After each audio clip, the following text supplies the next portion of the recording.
नमो अरिहन्ताणं नमो सिद्धाणं नमो आयर्याणं नमो उवज्झायाणं नमो लोये सव्वसाहूणं तीन भुवन में सार वीतराग विज्ञानता शिव स्वरूप शिवकार नमः त्रियोग संहारिके। पंडित दौलतराम जी कृत 6 डाला की तीसरी डाल में हम सम्यक दर्शन का स्वरूप समझ रहे हैं। सम्यक के स्वरूप के अंतर्गत सम्यक दर्शन के 8 अंग हमने अभी पढ़े। इसमें अंतिम प्रभावना अंग में जो प्रसिद्ध हुए हैं ऐसे वज्र कुमार मुनिराज की कथा हमने कल प्रारंभ करी थी। बराबर, कथा कहाँ तक पहुंची थी? हाँ, एक सोमदत्त नाम के मंत्री थे, उन्होंने वैराग्य पाकर के मुनिराज से दीक्षा ली और उनका जो पुत्र था वह एक विद्याधर राजा के यहाँ पर पला। पर जैसे ही वो पुत्र को पता चला कि मेरे असली पिताजी तो मुनि बन गए हैं, तो वो मुनिराज के पास आया और वहां पर उसने मुनि दीक्षा ले ली, है ना। मुनि दीक्षा लेकर के वे वज्र कुमार मुनिराज हुए और ऐसे ही विहार करते करते वे कहाँ पहुंचे? मथुरा नगरी में, है ना। मथुरा नगरी में विहार करते करते वे पहुंचे और फिर अब मथुरा में क्या होता है ये चर्चा अपने को अब आज प्रारंभ करनी है। ठीक है, किस प्रकार से प्रभावना का दृश्य मथुरा में बनता है वह चर्चा पर आज शुरू करते हैं। मथुरा नगरी में क्या हुआ? एक गरीब लड़की थी, बिल्कुल अनाथ। वह लड़की क्या कैसी थी कि वो दूसरों का झूठा भोजन जो होता था उस झूठे भोजन को खा करके पेट भरती थी, है ना। ऐसी वो लड़की थी, उसको कुछ भी समझ नहीं आता था क्या करे। उसके माता पिता नहीं थे, गरीबी बहुत थी, तो जहां पर जैसा भोजन मिलता था, किसी ने 1 रोटी दे दी, किसी ने 2 रोटी दे दी, किसी ने पानी पिला दिया, किसी ने सब्जी दे दी। ऐसा वो दूसरों का झूठा भोजन करके अपना जीवन चलाती, छोटी सी बच्ची थी। तो उसे देख करके अवधि ज्ञानी मुनिराज बोले, एक अवधि ज्ञानी मुनिराज वहां से जा रहे थे, तो उन्होंने उस लड़की को देख के बोला कि देखो कर्म की विचित्र था, यह लड़की जो आज दूसरों का झूठा भोजन करके जीवन चला रही है, कुछ वर्षों के बाद यह राजा की पट रानी बनेगी। अवधि ज्ञानी मुनिराज ने क्या बोला कि यह लड़की जो आज हमको ऐसे दर दर भटकती हुई दिख रही है, कुछ समय बाद यही लड़की राजा की पट रानी बनेगी। देखो कर्मों की विचित्रता। तो मुनिराज ने के मन में तो बस ये बात आई और उन्होंने कह दी, और वो कह करके आगे चल दिए। पर मुनिराज की इस बात को एक बौद्ध भिक्षुक ने सुन ली। किसने सुना? बौद्ध भिक्षु ने, जो बुद्ध धर्म को पालते थे, ऐसे उस भिक्षुक ने सुनी। तो उसने क्या करा कि वह उस लड़की को लेकर अपने मठ में चला गया, क्योंकि उसको ये पता था क्या कि ये जो जैन मुनि हैं इनके वचन कभी झूठे नहीं होते, ये अगर जो बोल देते हैं वो होकर के रहता है ना। तो वो जो बौद्ध भिक्षुक था वह उस लड़की को लेकर के अपने मठ में चला गया कि भैया जब ये लड़की बड़ी होगी तो राजा की पटरानी बनेगी, तो जब ये राजा की पटरानी बनेगी तो अपने को भी तो बहुत सारी धन संपत्ति मिलेगी, है ना। ऐसा सोच करके वह लड़की को अपने साथ ले गया। अब उसने उस लड़की का नाम क्या रखा? बुद्ध दासी। ये बुद्ध का भक्त थे ना, बुद्ध को मानने वाले बौद्ध, तो इन्होंने उस बच्ची का नाम रखा बुद्ध दासी और उसका लालन पालन करने लगे। और उसने उस लड़की में बौद्ध धर्म के ही संस्कार डाले। ठीक है, अब आगे चलकर जब वह लड़की बड़ी हुई, युवती हुई, तब उसका अत्यंत सुंदर रूप देखकर मथुरा के राजा उस पर मोहित हो गए और उससे शादी करने की इच्छा जाहिर करी कि भैया हम आपसे शादी करना चाहते हैं। परंतु इस पर ये जो राजा था ना, ये राजा की ऑलरेडी एक उर्मिला नाम की रानी थी। क्या कि ये राजा जो था, ये राजा की ऑलरेडी एक उर्मिला नाम की रानी पहले से थी, पर फिर भी राजा की इच्छा हुई कि मुझे इस महिला से, इस युवती से शादी करनी है, ये बहुत सुंदर है और जो उर्मिला रानी थी वह जैन धर्म पालती थी। राजा भी जैन धर्म ही पालता था। पर क्या हुआ कि जब राजा ने मठ में समाचार पहुंचवाया वो बौद्ध के पास में कि हमें आपकी पुत्री से विवाह करना है, राजा आपकी पुत्री से विवाह करना चाहते हैं, तो उसको तो पहले से ही पता था क्योंकि उसने तो मुनिराज की भविष्यवाणी सुन ली थी। तो उसने बोला कि ठीक है, हम करवा देंगे शादी, कोई बड़ी बात नहीं है, पर हमारी एक शर्त है। क्या शर्त है? कि शादी करने की शर्त यह है कि आप स्वयं बौद्ध धर्म स्वीकार करे और हमारी बुद्धि दासी को पट रानी बनाए। जबकि पट रानी तो कौन बनता है कि जो सबसे पहली रानी रहती है, जो सभी रानियों में सबसे बड़ी होती है, वो पट रानी होती है। और राजा की तो ऑलरेडी रानी थी। पर बौद्ध ने क्या शर्त रखी कि आप हमारी पुत्री को पट्ट रानी बनाएं और आप स्वयं बौद्ध धर्म स्वीकार करें, तब हम हमारी पुत्री की शादी आपसे करेंगे। अब क्या हुआ कि ये जो राजा था, राजा तो उस युवती के प्रेम में बिल्कुल अंधा हो चुका था। देखो, ये प्रेम या ये मोह इतना अंधा होता है कि सही और गलत का निर्णय तक नहीं करने देता। मूर्खता कैसी आ गई, सच्चा धर्म छोड़कर मिथ्या धर्म अपना लिया राजा ने। हाँ, उसने बिना सोचे समझे ही उस भिक्षुक की बात को स्वीकार कर लिया। अरे धिक्कारो हीन पंचेंद्रिय के विषयों को, कामांध जीव सच्चे धर्म से भी भ्रष्ट हो जाते हैं। और बाद में क्या हुआ कि बाद में एक दिन बुद्धिदासी राजा की पटरानी बन गई और वह बहुत बौद्ध धर्म का बहुत प्रचार करने लगी। अब चूंकि वो पट्ट रानी है, सभी में सबसे बड़ी रानी, तो जो वो बोलती थी वैसा होता था। और वो चूंकि वो बौद्ध थी, इसलिए वो बौद्ध धर्म का ही प्रचार प्रसार करने लगी। बौद्ध धर्म फैलने लगा, लोगों तक पहुंचने लगा, लोग बौद्ध बन गए, है ना। और इधर जो उर्मिला रानी थी, जो राजा की पहली वाली रानी उर्मिला रानी थी, वह तो जिन धर्म की परम भक्त थी। तो क्या हुआ कि वह हर साल अष्टानिका पर्व में जिनेंद्र भगवान की बहुत विशाल शोभा यात्रा निकालती थी। अभी अष्टानिका पर्व गए ना थोड़े दिनों पहले, तो ऐसे वह रानी हर वर्ष अष्टानिका पर्व में क्या करती थी, जुलूस निकालती थी, शोभा यात्रा निकलती थी भगवान की। तो इस साल भी उसने बोला कि राजा से कि महाराज, अष्टानी का पर्व आया है, तो हमें नगर में घोषणा करानी है कि शोभा यात्रा निकलेगी। परंतु उसने जिनेंद्र भगवान की शोभा यात्रा निकालने की तैयारी करी, पर जो बुद्धिदासी थी उसको यह सहन नहीं हुआ। उसने राजा से जो रथ यात्रा थी वह स्थगित करवा दी, पोस्टपोन करवा दी, कि अभी ये रथ यात्रा नहीं होगी। क्यों? कि पहले बौद्धों की रथ यात्रा निकलवाओ। क्या बोला बुद्धिदासी ने कि ये जैन वाली यात्रा बाद में होगी, पहले बौद्ध धर्म की यात्रा निकलेगी, बौद्धों का जुलूस पहले निकलेगा। हाँ, अब क्या हुआ, राजा क्या डिसीजन लेगा बताओ। हम्म राजा तो बुद्धिदासी के प्रेम में पड़ा हुआ था, उसको तो वही पसंद आती थी, उसकी हर बात मानता था। तो राजा ने ही घोषणा कर दी, क्या घोषणा कर दी कि हाँ सही बात है, पहले बौद्ध धर्म की बौद्ध की यात्रा निकलेगी, रथ यात्रा, और फिर बाद में जैन जैन की इसकी रानी उर्मिला रानी का बाद में होगा। पर उसको क्या मालूम था कि इस जैन धर्म की परम महिमा क्या है। देखो अब आगे प्रभावना कैसे होती है, प्रभावना का अपन पढ़ रहे हैं ना कहानी। देखो अब प्रभावना होगी कैसे। जिनेंद्र भगवान की रथ यात्रा में विघ्न होने से उर्मिला रानी को बहुत दुख हुआ, और रथ यात्रा नहीं निकलने से उसने अनशन व्रत धारण करके वन में जाकर सोमदत्त तथा वज्र कुमार मुनिराज के सानिध्य में शरण ली। क्या हुआ कि जो उर्मिला रानी थी वह बहुत दुखी थी, उदास थी कि राजा ने ऐसा निर्णय लिया, रथ यात्रा में विघ्न आ गया। तो वह बहुत उदास थी, तो उसने अनशन स्वीकार करा कि अब जब तक रथ यात्रा नहीं निकलेगी मैं भोजन नहीं करूंगी।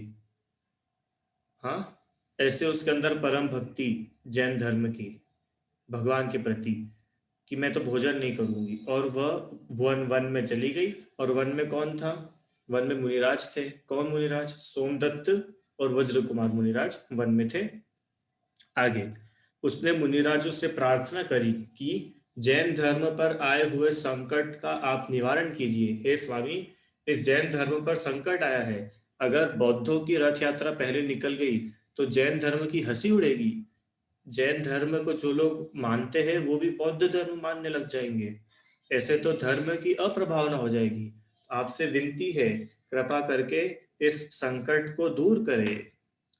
तो रानी की बात सुनकर वज्र कुमार मुनिराज के अंतर में धर्म प्रभावना का भाव उल्लसित हुआ। उनके मन में भाव आया कि हाँ, धर्म की तो प्रभावना होनी चाहिए। क्या करा मुनिराज ने? सुनो। अब इस समय क्या हुआ? इस समय विद्याधर राजा दिवाकर अपने विद्याधरों सहित वहां मुनियों के दर्शन वंदन करने आए थे। किस समय? जब रानी मुनिराज के पास गई थी ना, उसी समय वो जो विद्याधर था, कौन? जो वज्र कुमार को उठा करके लेके गया था जब वो छोटे थे, वही विद्याधर अपने अन्य विद्याधर राजाओं के साथ मुनिराज के दर्शन करने के लिए वहां पर आए थे। तो वज्र कुमार मुनिराज ने उनसे कहा, विद्याधर से, कि राजन, आप जैन धर्म के परम भक्त हैं और धर्म के ऊपर मथुरा नगरी में संकट आया है और वह आप दूर कर सकते हो। तो आप धर्मात्माओं को धर्म प्रभावना करने का उत्साह होता है। तन से, मन से, धन से, शास्त्र से, ज्ञान से, विद्या से, सर्व प्रकार से आप जैन धर्म की वृद्धि करने में समर्थ हो। धर्मात्माओं का कष्ट दूर करने में समर्थ हो। इसलिए आप जाए और जाकर के क्या करें? जाकर के प्रभाव न करे। हाँ, ये जो विघ्न आया है, धर्म के ऊपर संकट आया है, इसको दूर करो। मुनिराज खुद नहीं गए। उन्होंने क्या करा? दिवाकर विद्याधर को कह दिया कि आप जाकर के देखो। मुनिराज को नमस्कार करके तुरंत ही उर्मिला रानी के साथ सभी विद्याधर मथुरा नगरी आ पहुंचे। उन्होंने बड़े जोरों की तैयारी के साथ बड़ी धूमधाम से जिनेंद्र भगवान की शोभा यात्रा निकाली। हाँ, क्या हुआ कि अब विद्याधर वहां पे था ना, तो विद्याधरों ने बड़े धूमधाम से शोभा यात्रा निकाल भी दी और कुछ विघ्न भी नहीं आया। हजारों विद्याधरों के प्रभाव को देखकर राजा और बुद्ध दासी भी आश्चर्यचकित हो गए और जैन धर्म से प्रभावित होकर आनंद पूर्वक उन्होंने जैन धर्म स्वीकार करके अपना कल्याण किया तथा धर्म की प्रेरणा के लिए उर्मिला उर्मिला रानी का उपकार माना। विद्याधरों के निमित्त से कोई विघ्न नहीं आया। अरे अब जब विद्याधर ही आ गया तो भूमि गोचरी राजा क्या कर सकता था? क्योंकि विद्याधर तो यूं भी स्ट्रांग रहता है भूमि गोचरी से। तो राजा की हिम्मत नहीं पड़ी कि विद्याधरों के आगे कुछ बोल सके, और उन्होंने बहुत धूमधाम से बढ़िया यात्रा निकली। जैन धर्म की समस्त चारों दिशाओं में सभी ओर जय जयकार हुई, और जो राजा और रानी बुद्ध दासी थी, उन्होंने भी जैन धर्म से प्रभावित होकर जैन धर्म स्वीकार करा और उर्मिला रानी का उपकार माना। हम्म। उर्मिला रानी ने उन्हें जैन धर्म के वीतरागी देव गुरु की अपार महिमा समझाई। मथुरा नगरी के हजारों जीव भी ऐसी महान धर्म प्रभावना देखकर खूब आनंदित हुए और बहुमान पूर्वक जैन धर्म की उपासना करने लगे। इस प्रकार वज्र कुमार मुनि और उर्मिला रानी द्वारा जैन धर्म की महान प्रभावना हुई। ठीक है, ये प्रभावना अंग की कथा है। इस कथा में कुछ एक पॉइंट इसमें किताब में मिसिंग है। अगर आप 1 मिनट वेट करो तो मैं दूसरी कहानी किताब वो लाता हूँ जिसमें कहानी लिखी है, तो आपको वो पॉइंट सुना हुआ है ना। 1 मिनट आप वेट करना थोड़ा। हम्म।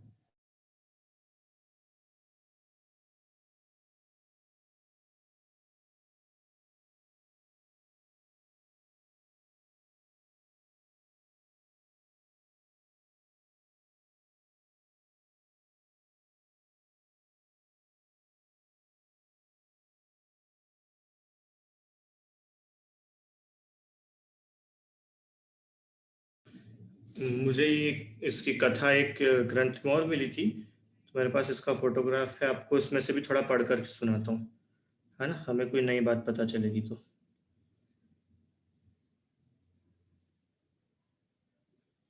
है ना, यहाँ पर हम यहाँ तक पढ़ा ना कि वज्र कुमार मुनि ने कहा कि आप विद्याधर हैं, आप लोग समर्थ हैं, और इस समय धर्म पर जो संकट आया है उसको आप दूर कर सकते हैं। क्यों? क्योंकि बुद्धिदासी महारानी ने उर्मिला का रथ रुकवा दिया है, वह रथ आगे ही नहीं बढ़ रहा। अब आप जाकर यथायोग्य उपाय करिए और रथ निकलवा दीजिए। वज्र कुमार मुनि की आज्ञा को शिरोधार्य कर, हाँ, मुनिराज ने आज्ञा दी और श्रावक ना माने, ऐसा कैसा? अरे मुनिराज की आज्ञा मिली, ये तो परम सौभाग्य की बात है। जो महान सौभाग्यशाली जीव होते हैं उन्हीं के इतने भाग्य है कि मुनिराज उन्हें कुछ उपदेश आदेश दे, मुनिराज की आज्ञा मिले कुछ काम करने के लिए।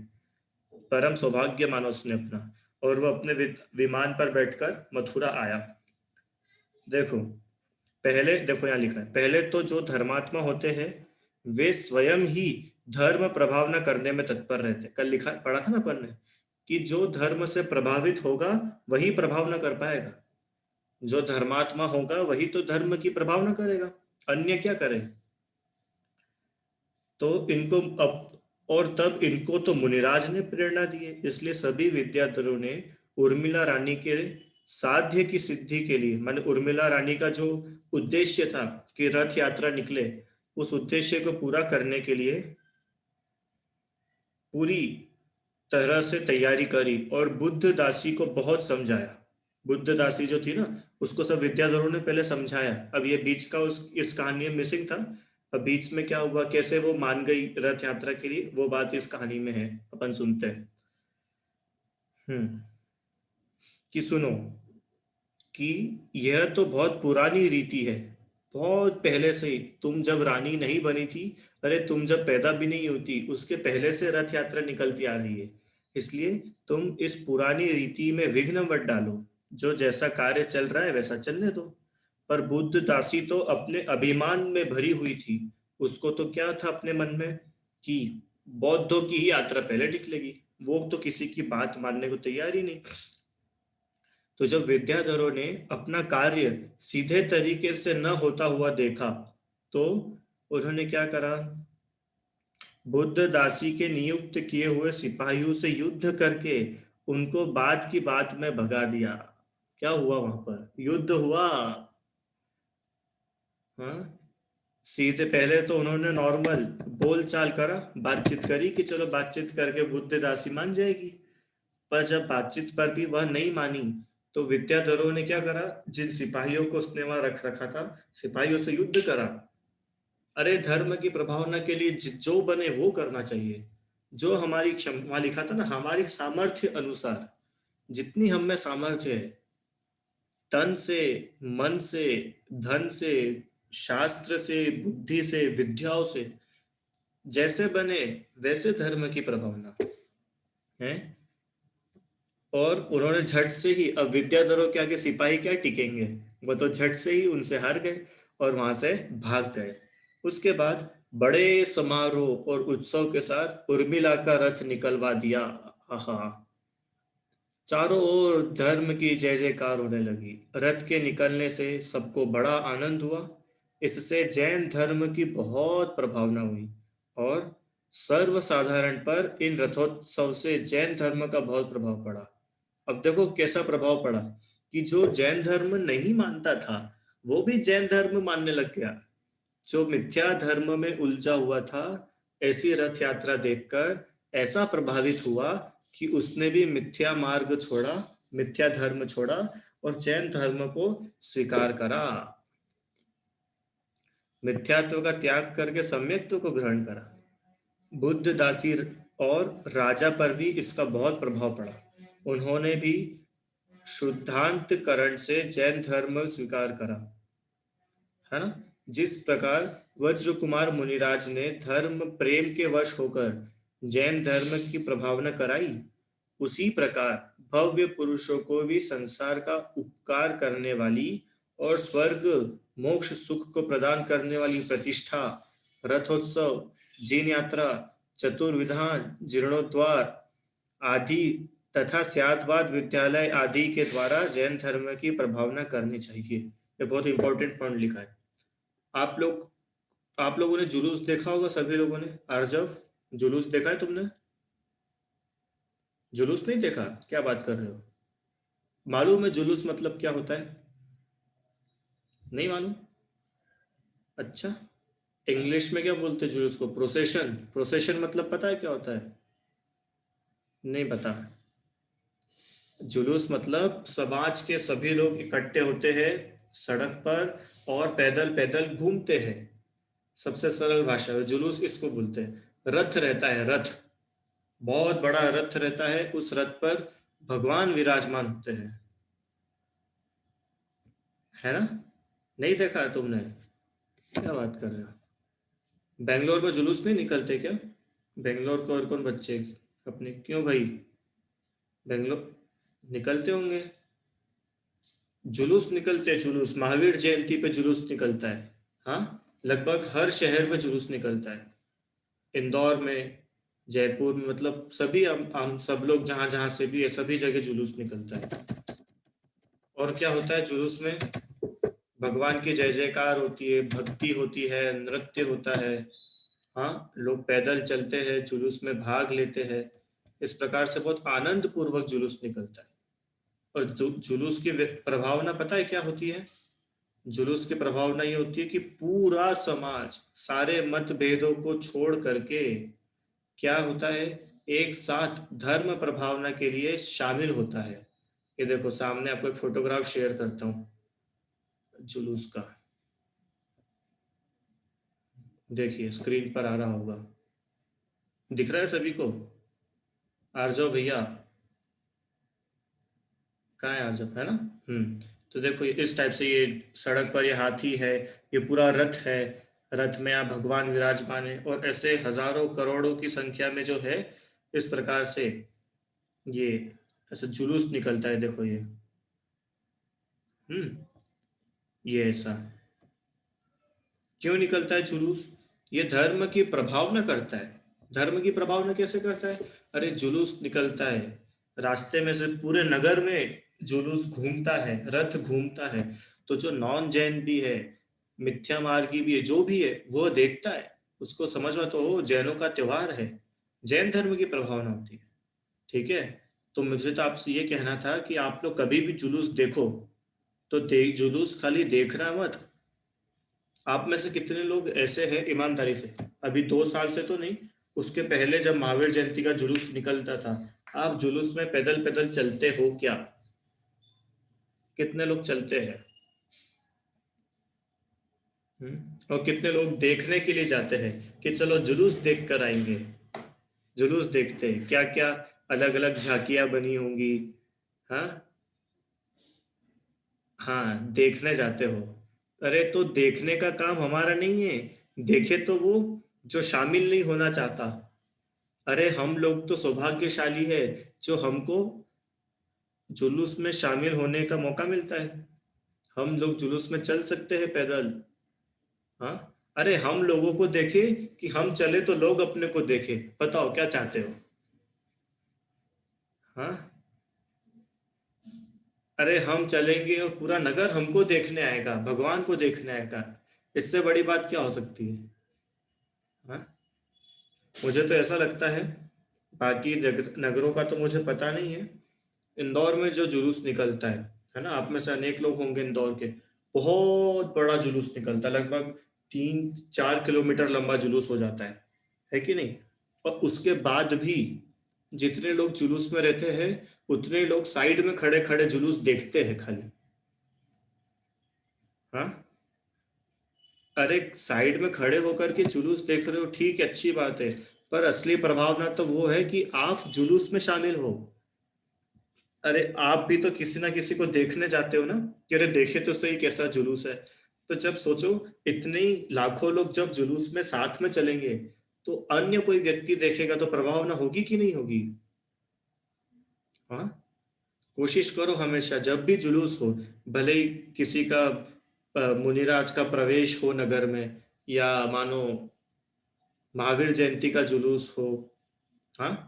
तो हम लोग सब साथ में चले उसमें। और आप और हम तो सब बच्चे हैं, छोटे लोग हैं। हमको इतने बुजुर्ग तो है नहीं कि चल नहीं सकते। क्यों सुहानी? चल सकते हो ना थोड़ा बहुत तो चलना चाहिए। प्रभावना होती है। हाँ। जुलूस में, उसमें तो कितने सारे लिखे, विद्यालय खोलना चाहिए, पाठशालाएं खोलनी चाहिए, इससे धर्म की प्रभावना होती है। ठीक है। और बाकी तो प्रभावना की, और हमने और आपने तो बात करी थी अभी पिछले 2 दिन से, कि कैसे हम प्रभावना कर सकते हैं। हमारे शब्दों से हम प्रभावना करें कि अरे कितना मीठा बोलता है, देखो जैन लोग ऐसा बोलते हैं।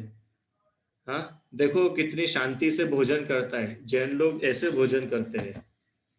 हाँ, हमारी क्रियाओं से जैनत्व झलकना चाहिए।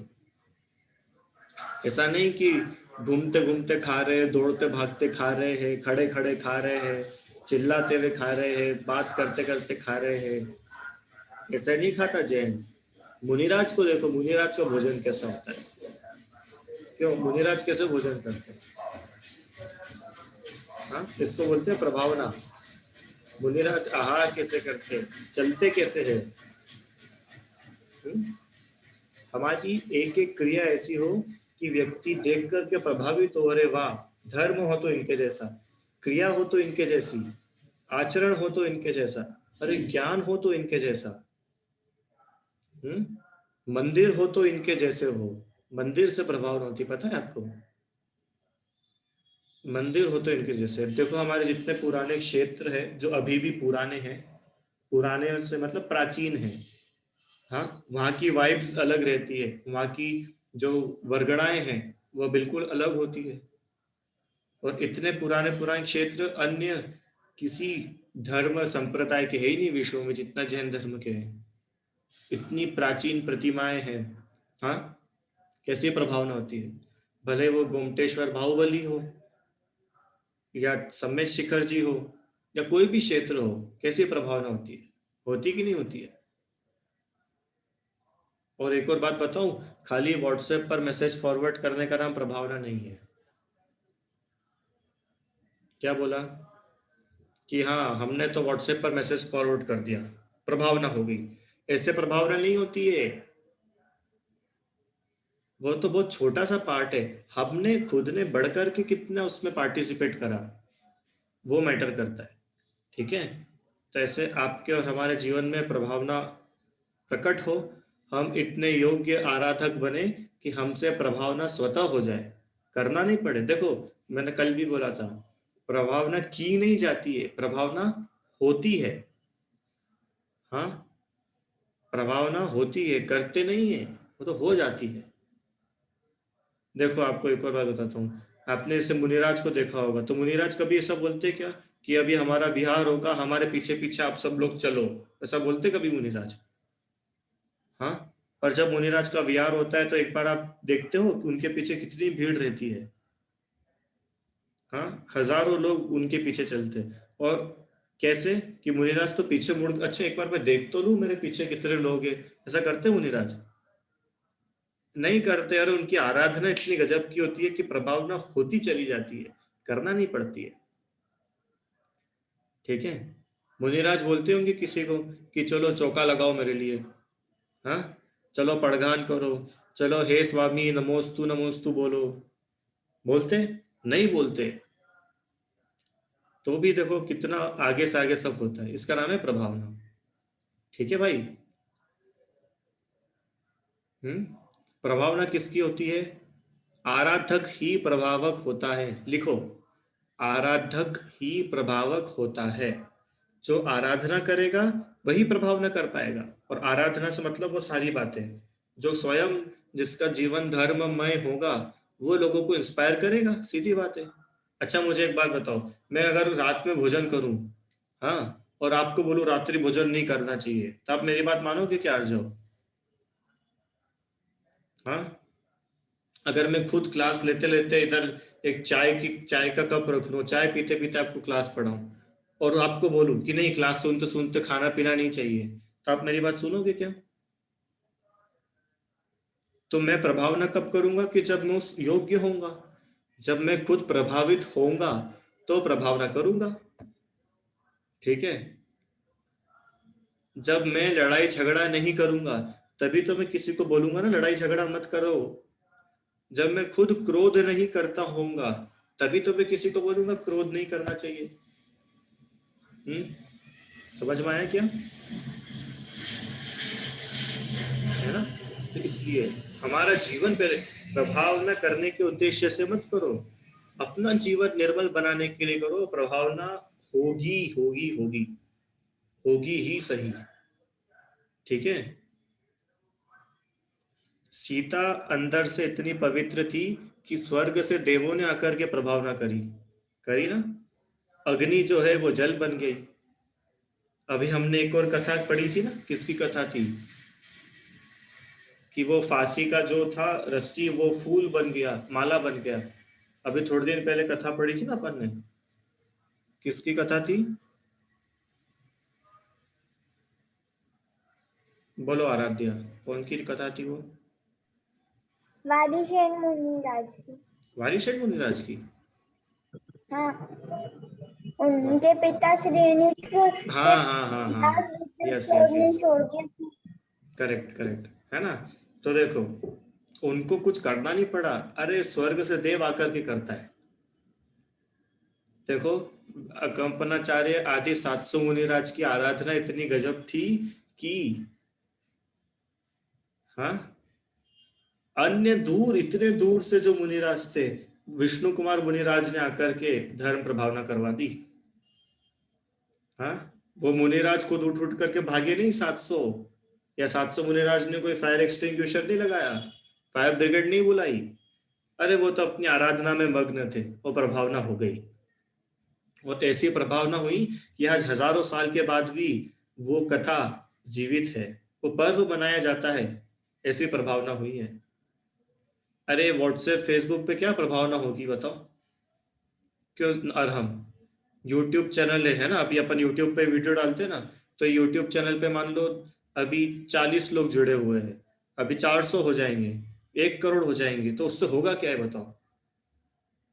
हाँ, मेरे वीडियो 1 करोड़ लोग देखने लग गए, तो कि भैया अच्छी बात है। तो प्रभावना ऐसी हो जो महावीर भगवान ने करी, जो आदिनाथ भगवान ने करी, कि आज तक भी शास्त्रों में उनकी कथाएं मिलती है, उनकी कहानियां मिलती है। ठीक है। तो आप और हम सभी ऐसे आराधक बने कि हमसे प्रभाव ना हो पाए, हम प्रभाव न अंग को धारण करें। ठीक है। तो यहीं तक रखते हैं आज की क्लास अपन। कल से एकदम नया विषय शुरू होगा, 8 मद। अभी सम्यक्त्व के 25 दोष और 8 गुण था ना, सम्यक्त्व के 25 दोष और 8 गुण, तो हमने अभी 8 गुणों की चर्चा करी है। अब कल से हम 25 दोष प्रारंभ करेंगे।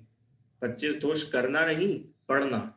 दोष तो छोड़ना है, पर दोष बिन जानते दोष गुणन को कैसे तजिए कहिए। जब तक हम गुणों को और दोषों को जानेंगे नहीं, तो कैसे उनको ग्रहण करेंगे और छोड़ेंगे? तो गुणों को तो हमने जान लिया, अब इन गुणों को ग्रहण करना है। असली होमवर्क अब है अपना। क्या? क्या होमवर्क है अपूर्व भाई? ये जो हमने 8 अंग पढ़े हैं, इन्हें अपने जीवन में लाना है। हमारे जीवन में वात्सल्य आए, हमें किसी से घृणा नहीं हो, निर्विचिकित्सा हमारे जीवन में हो, स्थितिकरण हो, उपकुहन हो, अमूढ़ दृष्टिपना हो, निशंकित हो, निकांक्षित हो, वात्सल्य हो, प्रभाव न हो। ठीक है। कोशिश करो, और नहीं हो तो कोशिश करो जानबूझ करके आप करके देखो वो चीज, कि आपके सामने कोई आपके साथ बुरा कर रहा है, फिर भी आप उसके साथ अच्छा कर पा रहे हो कि नहीं, फिर भी आप उसके लिए अच्छा सोच पा रहे हो कि नहीं। ठीक है। तो हमारा जीवन उज्जवल बनेगा, तो हम सम्यक्त्व की तरफ आगे बढ़ेंगे। ये व्यवहार सम्यक दर्शन है ना। ये वो सम्यक दर्शन है जो दिखता है, जो समझ में आता है कि हाँ ये सम्यक दृष्टि जीव है, इसके अंदर वात्सल्य है, इसके अंदर निशंकितपना है ना। इस प्रकार से ये हमने पूरा करा, एक भाग, एक चैप्टर इसका। कल से जो है 25 दोषों की चर्चा प्रारंभ करेंगे। अभी जिनवाणी स्तुति। निज निधि निज में बताई, यह अनंत उपकार है, इसके लिए जिन वाणी माँ को वंदना शत बार।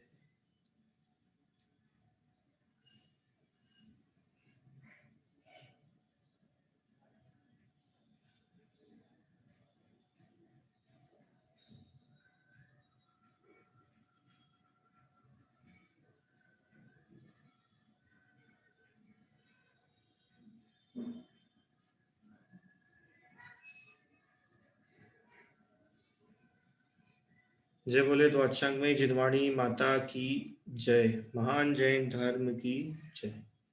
जय जय।